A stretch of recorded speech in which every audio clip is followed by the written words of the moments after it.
Amigues, amigas, amigos, estamos ya en este tercer programa de la 10ª temporada de Sin Etiquetas. Estamos ya a través de la Suprema Estación 96.1, son las 19 horas con 12 minutos. Agradecemos a todas y todes en el Azuay que escuchan a la Carita Feliz y agradecerles también a toda la gente que se unió a la Teletón el día de ayer también para la ciudad de Cuenca. Y pues bueno, esta noche tenemos temas importantes, segmentos importantes en la semana en la que ha iniciado los 16 días de activismo para la erradicación de la violencia de las mujeres y los 23 años de despenalización de la homosexualidad en el Ecuador. Así que estaremos hablando sobre estos temas y sobre el Día Internacional para cerrar la brecha del VIH-Sida del 1 de diciembre. Así que estos serán los temas que abordaremos con invitadas, invitados, invitadas durante toda esta noche hasta las 9 de la noche que estaremos aquí desde Sin Etiquetas. Estamos en nuestro Facebook Live y les invitamos también para que nos escuchen e interactúen con nosotros y nosotras también a través de nuestro Facebook Live. Mi nombre es Pedro Gutiérrez. Iniciamos y pues Cris, bienvenida. Así es, Pedro, esta temporada es la temporada de los Pedros, sin duda, aquí en Sin Etiquetas. Muy contenta de estar un domingo más en nuestra 10ª temporada, en una emisión de domingos en casa, de domingos sin etiquetas. Sin duda, vamos a tener un programa que yo creo que merece y vale la pena la reflexión profunda, así que todos y todas quienes quieran compartir, quienes quieran comentar o hacer preguntas en nuestras redes sociales, siempre son bienvenidos. Así que estaremos interactuando con quienes domingo a domingo son parte de este sueño llamado Sin Etiquetas. Pedro, buenas noches. Buenas noches con todas, con todos y con todos. Les saluda y les agradece Pedro Mosquera hoy por poder compartir este espacio domingo a domingo. Esta noche, como ya explicaron mis dos compañeros, tenemos preparado un programa muy especial con invitadas, invitados muy especiales y creo que vamos a hacer el primer tema, ¿no, Cris? Así es, en el marco del 25 de noviembre, que conmemoramos y recordamos, y que queremos hacer una reflexión especial e importante sobre lo que significa esta fecha en nuestro país, pero lo que significa nuestros 164 días, además, en la que nos siguen matando. Para eso, hoy estamos con Ruth Montenegro, mujer de origen montubio, feminista, activista por los derechos de niñas y mujeres a una vida libre de violencia. Madre de Valentina Cosios Montenegro, niña de 11 años asesinada dentro de su escuela en el año 2016 en la ciudad de Quito. Una de las familiares fundadoras de la plataforma Vivas Nos Queremos, en la lucha contra la violencia feminicida. Cantora popular y compositora, creadora junto a Nina Cosios en el arpa del proyecto musical Mujer, Canto y Memoria, que surge como un canto comprometido, fuerte, crudo, imprecatorio, necesario y urgente en la apuesta por saltar todos los charcos del dolor que sangró desamparadamente esperanza, conciencia, voz, dignidad y memoria.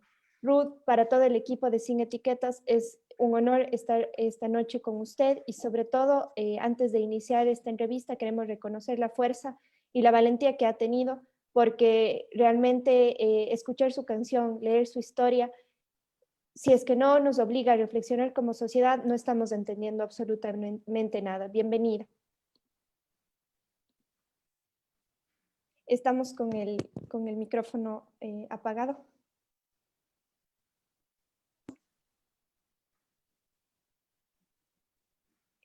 Ruth, no le estamos escuchando todavía. ¿No me escuchan todavía? Ahí sí. Sí. Sí. Ya, bueno, primero que nada, quiero dar las gracias a todos y todas ustedes por abrir este espacio. Para mí también es motivo de mucha alegría el poder dirigirme a todas, a todos, a todos quienes nos están escuchando en este momento. Y sí, efectivamente, han sido 4 años ya desde el feminicidio de mi niña, 4 años de exigir justicia, 4 años de impunidad. Y si me lo permiten, me gustaría contarles esta historia justo a través de algo que ustedes hicieron al inicio, a través de una canción. Claro que sí. Mi niña, mi Valentina, tendrías 13 años si estuvieras viva. Y yo me pregunto, ¿cómo serías? Mi dulce chiquita, mi Valentina, aquella tarde en que aquel cobarde encerrara en la escuela. Ha pasado año y medio desde que tu verdugo mancilló tu inocencia y arrebató tu vida. Mi niña,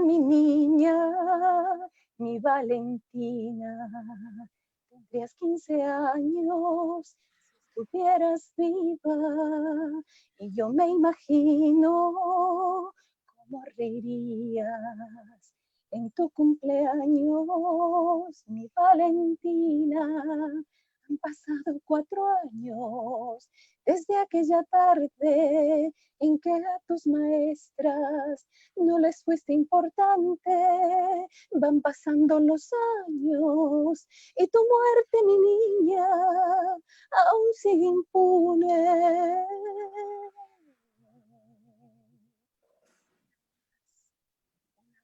En la lista.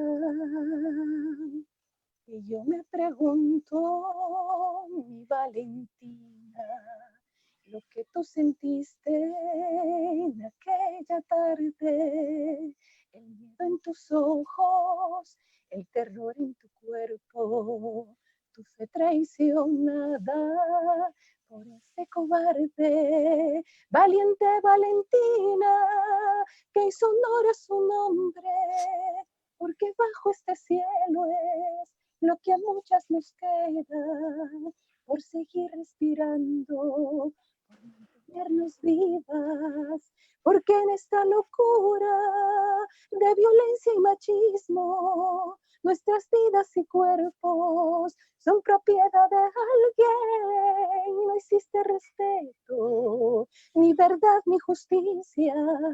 Los dueños de la vida siempre quieren callarte. Por eso, Valentina, hoy seguimos luchando, porque no haya más vidas que se pierdan, mi niña. Por eso, Valentina, en tu nombre, mi niña, iremos desatando una gran estampida de mujeres rebeldes que en pie y decididas seguirán avanzando, construyendo utopías de una vida distinta para todas, mi niña. Seguirás despertando las conciencias dormidas de otras muchas valientes como tú, Valentina. Felicitaciones, Ruth. De junio del año 2016, en horas de la tarde, mi niña había salido en la mañana a la escuela, como muchas de nuestras hijas. En horas de la tarde ella desapareció. Debía haber arribado al Conservatorio Nacional de Música. Como ustedes la pueden ver, ella era flautista. Estaba a pocos días del certamen final para el cierre del año. Sin embargo, ella jamás llegó a salir de la institución educativa global del Ecuador, en donde el 24 de junio, en horas de la mañana, a las primeras horas de la mañana, la encontramos muerta, tirada en el patio de entrada a pocos pasos de la entrada principal de esta institución educativa aquí en la ciudad de Quito. Son ya 4 años de su muerte, 4 años en los cuales esta institución educativa mostró total hermetismo y no ha dado ninguna respuesta cierta, efectiva, de lo que pasó con mi niña, aunque era su responsabilidad. Todos y todas nosotras entendemos que cuando enviamos a nuestros hijos e hijas a la escuela, suponemos que en el tiempo que ellos permanecen ahí, nuestros hijos e hijas están siendo cuidados, se está velando por su seguridad, por uno de los derechos elementales a los que tenemos todos y todas derecho, que es el derecho al respeto a nuestra vida y a nuestro cuerpo, a nuestra seguridad. Sin embargo, este derecho fue violentado en el caso de mi niña. Ella fue agredida sexualmente y luego estrangulada. En la primera autopsia que se le hizo a mi niña, se determinó efectivamente los signos de agresión y las circunstancias de su muerte. Sin embargo, a pocos minutos después, La médico legista cambiaría la versión para decir que se había tratado de un lamentable accidente. A menos de un mes de la muerte de mi niña, el fiscal Darwin Jaramillo, que fue el primero que asumió el caso de mi niña, efectivamente quiso cerrar el caso diciendo que se había tratado de un simple accidente, que retiráramos el cuerpo y que ya no molestáramos más, que fuéramos a llorar nuestro dolor en nuestra casa. Sin embargo, después de una serie de pericias que se hicieron, se determinó efectivamente las verdaderas circunstancias de mi niña. Pero pese a todo esto, esta institución educativa todavía se mantiene abierta, con otro nombre, en el sector del Valle de los Chillos. Ahora se dicen llamar Atlantis del Valle. Pese a que desde el Ministerio de Educación, en febrero del año 2017, hubo una sentencia en la cual se obligaba al cierre de esta institución educativa. Este cierre de lo que es la escuela efectivamente se dio un año,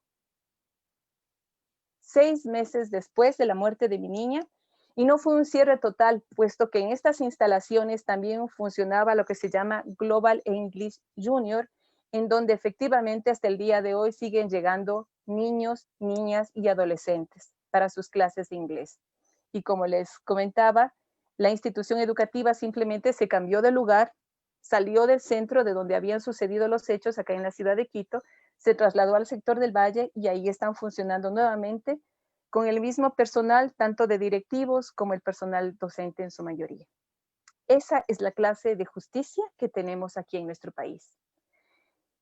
La mía es una muestra más de muchas otras historias de violencia, de muchas otras historias de impunidad. En el año 2016 también me junté a otros familiares de víctimas de feminicidio a través de la plataforma Justicia para Vanessa, que había sido creada en la ciudad de Ambato para exigir justicia en torno al feminicidio de Vanessa Landines Ortega. También junto a la hermana de Joana Cifuentes Rubio, que también fue asesinada aquí en la ciudad de Quito, a la mamá de Angie Carrillo. Y junto a ellas, unos meses más tarde, después de la muerte de mi Valentina, en noviembre del año 2016, marchábamos por primera vez en la primera marcha nacional en contra del feminicidio. A lo largo de todos estos años, para nosotras fue la posibilidad de encontrar otra forma de justicia distinta a la justicia formal que jamás hasta ahora nos ha dado respuesta efectiva y cierta de lo que pasó con nuestras hijas, con nuestras hermanas, pero también una forma de hacer visible y de denunciar y también de poder despertar la conciencia de la sociedad y decirle que la historia de Valentina, de Vanessa, de Joana, de Angie no era una historia aislada, sino era una realidad que se repite cada 71 horas en nuestro país. Cada 71 horas una niña, adolescente o mujer es asesinada por violencia feminicida en nuestro país. Y una forma también de decir basta, porque no nos callamos más. Nos rebelamos frente al mandato social del silencio y el olvido, porque eso es lo que se pide. Frente a la muerte de nuestras hijas y de nuestras hermanas, se nos pide callar, se nos pide guardar, como hay un dicho muy común que dice, los trapos sucios se lava en casa, se dice normalmente. Es decir, se pretende que la violencia sea algo que pertenece a lo privado. Pero nosotras decidimos, a través de contar nuestras historias en primera persona, a través de nuestros testimonios, decirle a la sociedad entera y al Estado que esas vidas que fueron arrebatadas, que esas ausencias de aquellas que ya no están físicamente junto a nosotras, sí importan, sí tienen un sentido, sí tienen una razón de ser, y que aquí estamos nosotras, las madres, las hermanas y las compañeras, para a través de nuestra voz hacer escuchar su grito por justicia, por dignidad, y sobre todo porque queremos que esta historia no se vuelva a repetir para ninguna madre que tenga que sufrir el dolor de ver morir a su hija, y para ninguna otra niña o mujer más en nuestro país ni en ningún rincón de este planeta. Leo los comentarios que tenemos. Fernanda Pacheco dice: Ruth, usted es una mujer inmensa, mi admiración y respeto, que siga manteniendo esa fuerza. Seguimos en la lucha por Valentina y por todas. Angie Garzón nos dice: qué maravillosa voz de la señora Ruth, ejemplo de fuerza y lucha. Todo mi respeto para ella. Y tenemos mucha gente que está mirando el video y que sin duda creo que se queda impactada por el hecho, pero también esta indignación colectiva frente a la impunidad y la falta de la debida diligencia. ¿Cuál es en este momento, Ruth, la petición que ustedes tienen contra la Fiscalía General del Estado, contra la Judicatura, frente a estos procesos que resultan revictimizantes, que resultan estigmatizantes hacia el rol a veces de las mamás? No se cuestiona mucho la violencia, sino más bien por qué no se hizo tal o cual situación. Frente a esto, ¿qué decir a la gente que nos escucha también?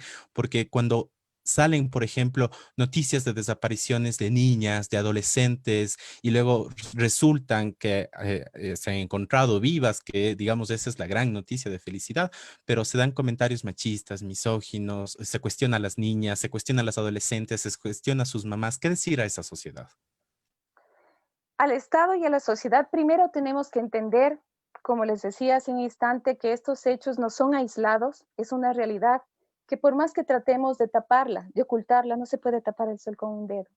Vuelvo y repito, cada 71 horas, solamente en este mes de noviembre, 13 mujeres fueron asesinadas, en este mes, antes de que se terminara este mes. Hay muchos que intentan negar esta situación, pero por más que la neguemos, por más que miremos a otro lado, no significa que deja de suceder. Efectivamente sucede y cruza la vida de niñas, de mujeres, de madres, de familias enteras. Y creo que justamente el hecho de minimizarla, o el hecho de negarla, o el hecho de demostrarte indiferente hasta estos hechos es lo que hace que se vuelvan a repetir una y otra vez. Segundo, decirle a la sociedad que la violencia decididamente no es algo que pertenece al mundo de lo privado, ¿sí? Pertenece a lo público, porque la violencia que se queda encerrada en el mundo de lo privado, da un continuum de violencias, un círculo de violencias física, psicológica, simbólica, patrimonial, hasta que finalmente termina muchas veces en la violencia feminicida. Tenemos que reconocer también, como en el caso de mi niña, que la violencia la violencia feminicida no solamente se da, por lo general sí, se da desde personas que están cercanas al círculo familiar, pero no necesariamente. Se nos asesina porque hay relaciones de poder de por medio. Y esa es una de las cosas que nosotros pedimos a las instituciones estatales y sobre todo a quienes están con su trabajo, a quienes tienen en sus manos, a los jueces, a los fiscales, a las personas que investigan, que tengan la posibilidad de tener una mirada desde una perspectiva de género que les permita entender las relaciones de poder que hay para que se pueda ejecutar un acto de tal naturaleza a una niña, como en el caso de mi guagua de apenas 11 años, o a una mujer. Porque socialmente esa violencia está reconocida y está aceptada, está naturalizada. Entonces se ve como normal ese hecho que muchas veces es desde lo cotidiano, desde que te subes al bus, desde que vas en la calle, en el trabajo, en todas las instituciones, en la escuela, en la familia. 80% de las agresiones sexuales se dan en el entorno más seguro que debería ser o que se considera, pero que no es tal cosa. En nuestro país, 80 de las situaciones de violencia, por ciento de las situaciones de violencia sexual se dan dentro de la familia. Eso se conoce con el nombre de incesto, que ni siquiera está tipificado en el Código Orgánico Integral Penal, por ejemplo. Es decir, debemos partir por reconocer la realidad que estamos viviendo, porque solo el momento en que logramos reconocer lo que nos está pasando como sociedad, podemos tomar acciones efectivas y en conjunto para hacer algo distinto y para transformar esta realidad. Ruth, en ese sentido, realmente nos duele que cada mes tengamos que contar una mujer más, nos duele que no importa la edad, no importa la condición social, no importa si es rica, si es pobre, si es afro, si no es afro, si es trans, no importa, el hecho es la relación de poder, el género. Pero también yo quisiera que con esta entrevista volvamos a debatir sobre la impunidad. El mensaje que nos manda el Ecuador a las mujeres es: aquí no ha pasado nada, se mueren, se nos mata, se nos viola, se nos desaparece, se nos estrangula y no ha pasado nada. Los movimientos y organizaciones de mujeres lo que han buscado y han comenzado a realizar es tomarse los espacios públicos para luchar en contra de esta impunidad, para que se nos vea, para que se nos escuche, para que exigir que haya una respuesta. Y muchas veces la respuesta de la sociedad ha sido, no es la forma, no se dañe el patrimonio, no se dañe la calle, no rompa las bancas del parque. ¿Qué hacemos entonces? Pedimos por las buenas, no nos escuchan. Pedimos por las malas, no nos escuchan. ¿Qué le decimos a esa sociedad también que estamos tal vez tan acostumbrados a entender la impunidad como el mensaje absoluto? Es decir, mucho se dice que la justicia es para quien puede y tiene y puede pagar, pero yo ahí quisiera escucharle, la justicia también será para las mujeres, aunque puedan o no puedan pagar, porque a la final seguimos con la lista y seguimos sumando y cada año nos duelen y cada año somos más en las marchas, pero necesitamos una respuesta integral y una respuesta estructural. Frente a la violencia que estamos viviendo y frente a la inoperancia para prevenir, porque una de las primeras cosas es prevenir este tipo de situaciones. No queremos seguir sumando más hombres en las cárceles, más agresores en las cárceles. Ese no es el objetivo. Sí es necesario que haya una sanción porque eso hace que haya un precedente social sobre el hecho, ¿sí? Pone el límite, marque el límite entre lo que es permitido y lo que no es permitido. Efectivamente, los responsables, los agresores, quienes tomaron una vida, quienes hicieron daño, deben ser sancionados, efectivamente. Pero sobre todo queremos que como sociedad no se vuelvan. Por eso una de las cosas que nosotras exigimos es garantía de no repetición. No queremos que estos hechos se vuelvan a dar en ninguna otra historia y en ninguna otra vida más. Y la única manera para hacer eso es que desde el Estado haya una voluntad política, un compromiso real y efectivo para, con acciones reales, concretas y ciertas que atraviesen la vida de las mujeres, hacer posible y prevenir estos hechos. Pero ¿qué podemos esperar si el 84% de los recursos, por ejemplo, del presupuesto que se destinó para erradicar, dentro de lo que es la ley para la erradicación de la violencia de género, por ejemplo, fue totalmente recortado? 84%. Es decir, es letra muerta, se queda en el papel, porque para poder desde territorio, desde los rincones más lejanos de nuestro país, en donde se producen situaciones brutales y terribles de violencia, y son historias que no salen. Muy pocas son las historias, como en el caso de mi niña, de Valentina, que logran mantenerse a lo largo de los años. El sistema judicial lo que hace es desgastarte en el proceso, cansarte en el proceso. También se necesita de recursos económicos para poder sostener en el tiempo un proceso. Entonces, al no haber estos mecanismos y estos medios, muchas de las historias se quedan en el silencio. Apenas un 10%, por ejemplo, de las situaciones de violencia sexual son denunciadas. Y de ese 10%, apenas un 1% recibe sentencia condenatoria. Es decir, insisto, desde el Estado el mensaje que nosotros recibimos es: la vida de ustedes como mujeres no nos importa. A lo largo de estos meses de encierro en la pandemia, la situación se recrudeció, porque muchas de las mujeres tuvieron que convivir durante todos estos meses de encierro con el agresor, sin ni siquiera la posibilidad de hacer una llamada o de poder salir y poder gritar y decir: esto me está pasando. A lo largo de estos meses, por ejemplo, las situaciones de violencia sexual en niñas entre 10 y 14 años aumentó. Es decir, situaciones de violencia sexual que se perpetraron en estos meses de encierro para niñas menores de edad y que lamentablemente muchas de ellas desembocan en un embarazo no deseado, en embarazos forzados, y muchas de estas niñas de 10 y 14 años tienen que dar a luz al hijo, a la hija, fruto de esa agresión sexual en su entorno más cercano.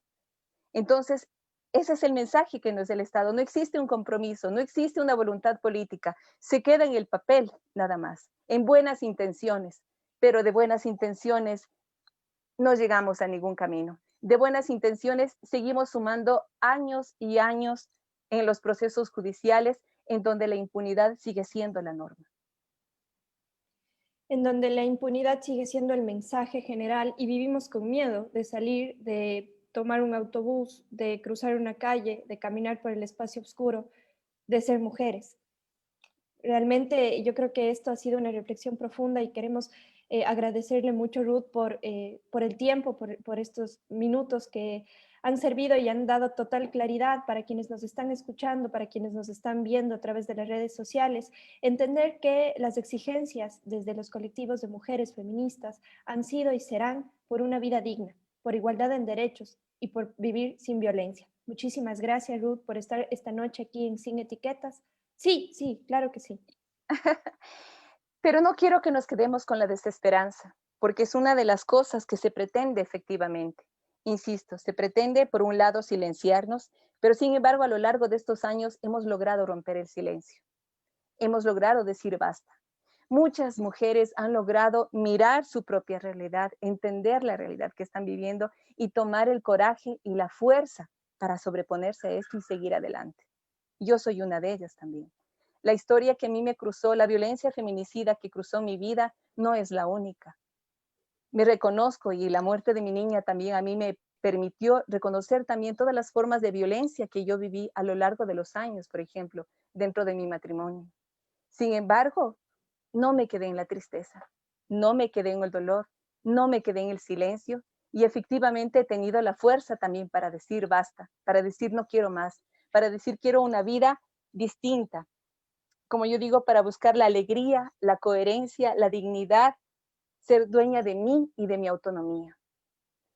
Y sé que todas nosotras tenemos esa fuerza dentro de sí, y sobre todo cuando nos sentimos acompañadas. Para mí el proceso de búsqueda de justicia a lo largo de estos años fue una tarea mía, porque si te das cuenta, muchos de los procesos judiciales en su mayoría y de los procesos de búsqueda de justicia y memoria por nuestras hijas y hermanas, en su mayoría son sostenidos por mujeres, por madres. Yo y mis guaguas a lo largo de estos años sostuvimos este proceso de memoria y de búsqueda de justicia con mi niña. No hubo familia de sangre, ni siquiera de la parte del lado del padre. Del otro lado incluso se ejerció violencia económica, porque tú sabes que una de las maneras que se utiliza cuando tú quieres poner un alto a una situación, cuando tú quieres poner un alto a una realidad de violencia, es una de las primeras maneras. Sin embargo, a lo largo de estos años nos hemos levantado, hemos seguido adelante y como les comentaba también, a través del canto, que era una de las cosas que más amábamos con mi niña y que más disfrutábamos con Valentina, y ahora junto a Nina, que también ella es arpista, toca el arpa, decidimos también como esa otra forma de poder generar conciencia, de poder llegar a otras historias, a otros oídos, de poder hacer esta tarea de denuncia y también de memoria viva, porque ellos quisieron matarlas, quisieron enterrarlas, pero no sabían que eran semillas que germinan. Y es por eso en que en cada mujer, en cada niña que es capaz de decir basta a la violencia en todas sus formas y en todas sus expresiones, ella, mi niña, sigue ahí presente. Y porque yo también como su madre decidí como un homenaje a esa vida, a esa hermosura,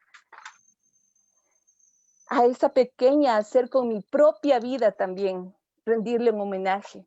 Y a través de esa vida también tener la coherencia para levantarme y para seguir. Nos han arrebatado todo, sí, pero jamás podrán arrebatarnos la esperanza, la alegría, la ternura y la fuerza que llevamos en nuestro interior. Así que, adelante, porque sí, hay muchas historias, pero lo importante en esto es que nos tenemos.